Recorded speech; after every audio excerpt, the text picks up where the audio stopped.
Pahlawan super biasanya diperankan oleh tokoh gagah perkasa dan penuh energi.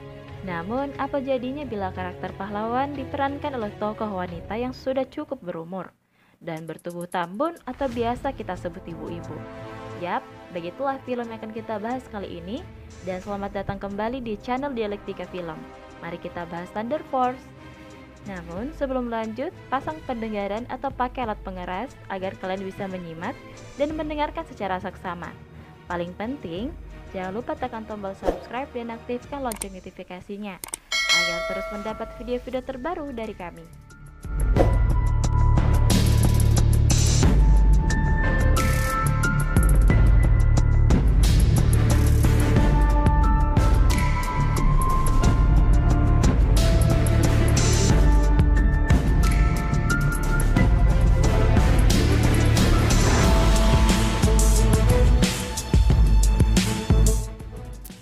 Berlatar belakang tahun 1983, ketika sebuah gelombang sinar kosmik raksasa menghantam bumi. Sinar kosmik ini memicu segelintir orang mengalami transformasi genetik yang mengakibatkan timbulnya kekuatan super tak terduga.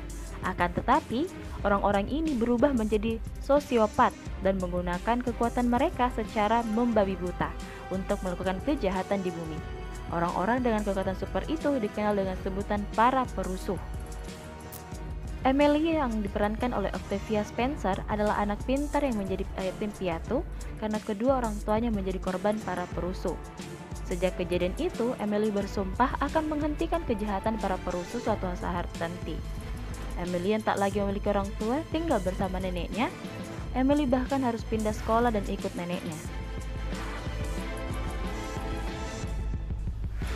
Setelah yang baru, Emily bertemu Lydia, Melissa McCarthy, gadis biasa namun cukup menyenangkan bagi Emily. Emily dan Lydia akhirnya menjadi sahabat. Keduanya memiliki gelang persahabatan yang sama. Mereka bahkan seringkali makan bersama di rumah nenek Emily. Namun, pertemanan mereka mulai merenggang ketika Emily terlalu sibuk belajar karena terobsesi melanjutkan proyek orang tuanya yang diyakini mampu menghentikan kejahatan para perusuh. Pada suatu hari, Lydia yang lelah melihat Emily terus-menerus belajar meminta Emily untuk beristirahat sejenak selama 30 menit agar otaknya tidak stres. Bukannya membangunkan Emily, Lydia malah ikut tertidur sehingga Emily gagal mengikuti ujian. Emily pun marah dan mulai menyalahkan Lydia. Emily bahkan mengucapkan kata-kata yang membuat Lydia merasa kecewa. Pertengkaran pun tak dapat dihindari lagi. Lydia membuang gelang persahabatan miliknya dan persahabatan keduanya berakhir pada hari itu juga. Singkat cerita, 20 tahun kemudian, Lydia yang baru pulang dari pekerjaannya melihat sekelompok polisi yang sedang berusaha untuk menangkap seorang perusuh bernama Laser. Peristiwa itu hampir saja merenggut nyawanya. Setelah kejadian itu, Lydia memutuskan untuk pergi ke restoran milik Frank. Restoran milik Frank dulunya sering didatangi oleh Emily dan Lydia ketika hubungan mereka masih adem-adem saja. Dalam percakapan antara Lydia dan Frank mengenai reuni sekolah, Frank menyarankan untuk Lydia untuk menghubungi Emily dan mengajak serta Emily untuk pergi bersama dalam acara itu. Frank tak lupa memberi Lydia nomor telepon Emily yang terbaru.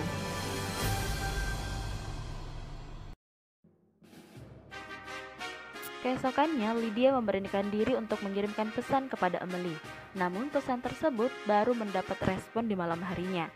Saat acara ini berlangsung, Lydia yang saat itu sedang menunggu kedatangan Emily melihat pemberitaan mengenai penyerangan yang dilakukan perusuh bernama Laser yang kembali membuat keonaran di acara kampanye seorang calon wali kota bernama William Stephen, serta pemberitaan mengenai gedung penelitian baru milik Emily Starter yang tidak lain merupakan sahabatnya sewaktu sekolah dulu. Lydia pun memutuskan untuk mendatangi langsung tempat Emily karena Lydia ingat Emily tidak suka menghadiri acara semacam itu seorang diri. Lydia akhirnya berhasil bertemu dengan Emily yang rupanya tidak tahu bahwa acara reuni diadakan malam itu karena dia terlalu sibuk dengan pekerjaannya. Saat mengobrol dengan kawan lamanya, tanpa sengaja Lydia menumpahkan minuman ke pakaian milik Emily, sehingga Emily harus pergi dan berganti pakaian. Sebelum meninggalkan tempatnya, Emily berpesan agar Lydia tidak menyentuh apapun di ruangannya. Tapi memang dasar si Lydia, ini orangnya kepo banget.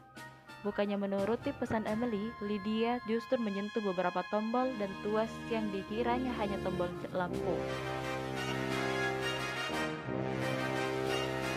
Tanpa disadari, rupanya Lydia telah menekan tombol yang membuat tubuhnya menerima serum khusus yang sedang dikembangkan Emily. Emily pun murka karena Lydia telah mengambil serum yang telah dikembangkannya selama 5 tahun dan seharusnya digunakan sendiri untuk menyempurnakan kekuatan yang telah didapatkan dari usahanya selama ini. Nasi telah menjadi bubur, serum yang harusnya membuat tubuh Emily menjadi sangat kuat telah masuk ke tubuh Lydia. Emily pun meminta agar Lydia melanjutkan perawatan selama 33 hari ke depan, sebab bila tidak tubuhnya bisa saja meledak hanya dalam seminggu. Lydia diberi kamar khusus di tempat Emily dan dikenalkan kepada Tracy, putri Emily, dan pengawas operasi bernama Ali. Lydia diwajibkan bangun tiap jam 5 pagi untuk memulai latihannya. Setelah latihan dan perawatan dianggap selesai, mereka pun siap beraksi melawan kejahatan. Dengan setelan kostum buatan Emily, mereka membuat julukan atau nama superhero mereka sendiri. Lydia akan menjadi The Hammer, sedangkan Emily disebut Bingo, dan nama tim yang disebut Thunder Force. Tak hanya nama superhero, mereka juga memiliki kendaraan operasi sendiri.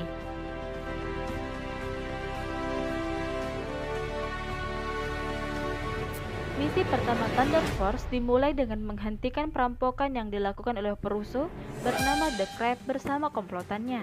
Dalam perjalanan menggunakan mobil operasi Thunder Force, Tracy, anak Emily, menunjukkan alat kejut listrik yang dapat digunakan Emily sebagai senjata untuk melindungi dirinya yang hanya memiliki kemampuan yang hilang. Setibanya mereka di lokasi perampokan, Emily dan Lydia mulai bekerja sama untuk menghajar para perampok. Akan tetapi, bukannya menghajar si perusuh, mereka justru jatuh hati ketika melihat The Crab. Debut pertama Thunder Force sebagai pahlawan super dimulai. Berkat aksinya melawan The Crab, mereka mulai dikenal sebagai pahlawan yang akan melindungi kota Chicago dari para perusuh.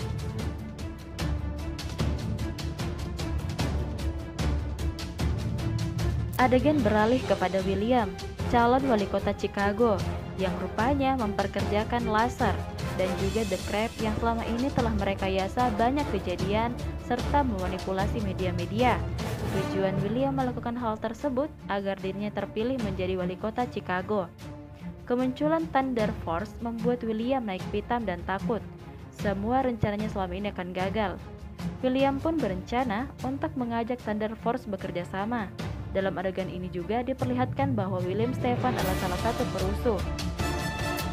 Kembali kepada Emily, Lydia, dan Tracy yang sedang berdiri memandangi logo Thunder Force sebelum terjadi ledakan besar, diikuti dengan kehadiran William dan Lazar. Maksud kedatangan William adalah untuk mengajak Emily dan Lydia bekerja samanya. Namun kedua pahlawan ini dengan tegas menolak tawaran itu. Adegan lain menunjukkan Thunder Force sedang mengikuti kampanye calon wali kota lain, yakni Russell Gonzalez. Selain mengamankan jalannya kampanye, mereka juga memberi dukungan kepada Russell setelah mengetahui bahwa William adalah seorang perusuh. Namun Lydia maupun Emily sama sekali tak membocorkan identitas asli William kepada publik.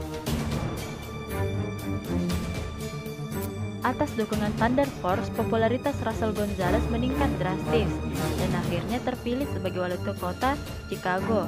Berita kebenaran Russell membuat William kebakaran jenggot. Dia pun membuat jumpa pers untuk mengucapkan selamat kepada Russell dan berniat mengadakan sebuah pesta perayaan kemenangan bagi Russell. Namun tentu saja ada rencana jahat yang telah disiapkan William di balik semua itu. Keesokan harinya, Lydia dan Emily tampak sedang makan sambil berbincang-bincang di restoran milik Frank. Ali pamit ke toilet sesaat sebelum Lazar datang dan menyerang restoran milik Frank. Orang-orang berhamburan untuk menyelamatkan diri dan Lydia bangkit untuk melawan Lazar. Di tengah pertarungan, Lazar melarikan diri, namun Lydia mencoba melempar dua bus ke arah Lazar. Emily mencoba menghentikan Lydia, namun diabaikan oleh Lydia dan dia tetap melemparkan bus tersebut jauh-jauh. Kejadian itu disaksikan banyak orang. Emily marah kepada Lydia yang tak ingin mendengarkan perkataannya, dan pertengkaran seperti yang terjadi 20 tahun lalu tak dapat dihindari. Berita gagalnya Thunder Force menghentikan laser serta kerusakan sebuah bus dan taman diakibatkan menjadi topik hangat di beberapa acara TV, salah satunya yang ditonton oleh Tracy. Tak lama kemudian, Emily pun datang dan mereka mulai membicarakan masalah yang sebenarnya terjadi. Di tempat berbeda, Lydia tampak sedang berkencan bersama The Crab.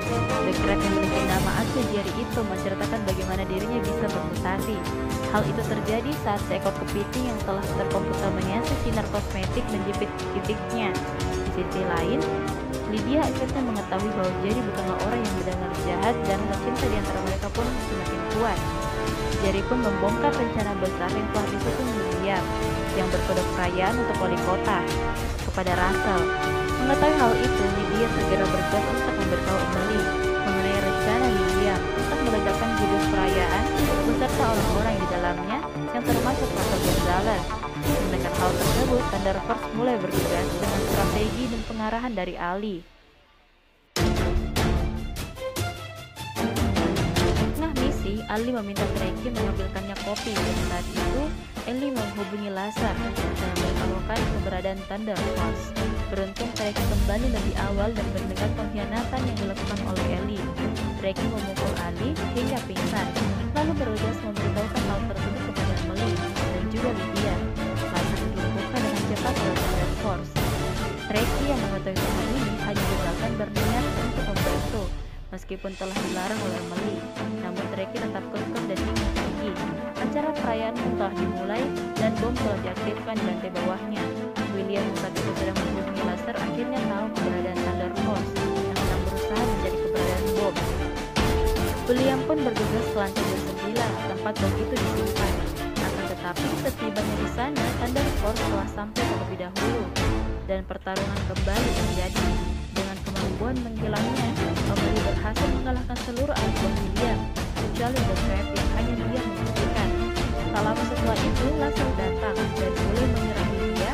Beruntung, Tracy segera datang dan membantu mengalahkan Lazar. Cepat mengalahkan dirinya. Berkat kerjasama yang apik antara Emily, Lydia, The Crab, dan Tracy, pertarungan akhirnya dimenangkan oleh Thunder Force.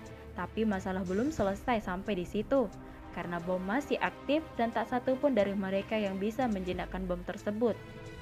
Lydia berinisiatif untuk membawa bom itu keluar dari gedung, meskipun harus mempertaruhkan nyawanya sendiri. Meledak dan dengan segera Emily turun untuk melihat mayat Lydia yang telah dievakuasi oleh petugas ke pinggir sungai. Meski sempat tak bernyawa, namun Lydia akhirnya tersadar dan berkat aksinya ratusan orang dalam gedung perayaan bisa selamat dari ledakan bom. William pun telah ditangkap hidup-hidup dan Lazar masih dalam proses pencarian.